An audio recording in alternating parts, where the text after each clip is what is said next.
আচমকা অগ্নিকাণ্ড, gas cylinder blast, পুড়ে ছাই একটি বাড়ি।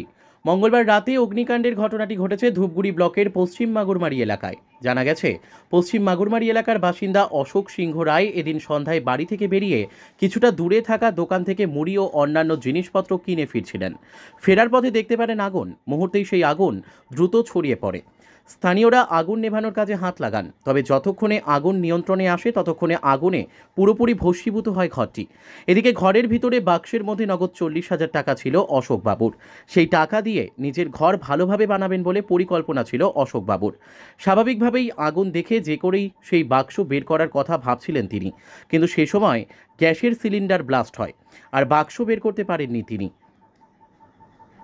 এদিকে দমকল বাহিনীকে খবর দেওয়া হলে দমকল বাহিনীর কর্মীরা ইঞ্জিন নিয়ে সেখানে পৌঁছালেও চাপা রাস্তা হওয়ায় ঘটনাস্থলে পৌঁছাতে পারেননি তারা।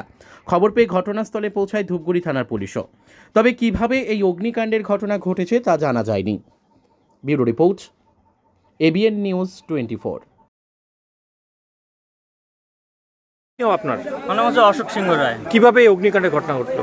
অগ্নিকাণ্ড তো আমি কিছু জানতেই পারতেছি না কিভাবে যে লাগলো, কিভাবে টের পেলেন? কিভাবে আমি বাজার করলাম এই অঞ্চল দুয়ারে, ওখানে একটা কাগজ একটা জেরক্স করলাম, করার পরে একটু মুড়ি নিলাম অঞ্চলের দোকান থেকে, নিয়ে আসতে ওই শনি মন্দিরে পাওয়া দেওয়ার সাথে সাথে দেখি আগুন।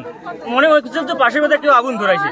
সেই আগুন দেখার পর দেখি যে এখানে বুলবুলা নিয়ে এখানে অনেক কিছু লোক দাঁড়িয়ে গেছে। আগুন আগুন পাশাপাশি যখনই শব্দ আসছিল যে গ্যাস আছে, তখন তার মোর আর আগেবার মতো ক্ষমতা নেই। কেন মোর একটা টার্গেট আছে, গ্যাস যদি না ফাটে তো মোর আগুন ধরলেও কোনো টেনশন নেই। মোর ট্যাঙ্কটা বাঁচার কথা ছিল, ট্যাঙ্ক কথা ছিল মোর 40,000 টাকা। এই ঘর বানানোর জন্য আমি রেডি করছি। এই 2-1 ঘরটা বানাম, তার মধ্যে 1 টাকাও শেষ নেই। সবগুলো একটা ছবি শেষ করে দিচ্ছি। কাগজগুলো মনে মোর বই, এই জমিনের যে দলিলটা আছে পাট্টা জমিনটা, সেটাও পড়া গেল।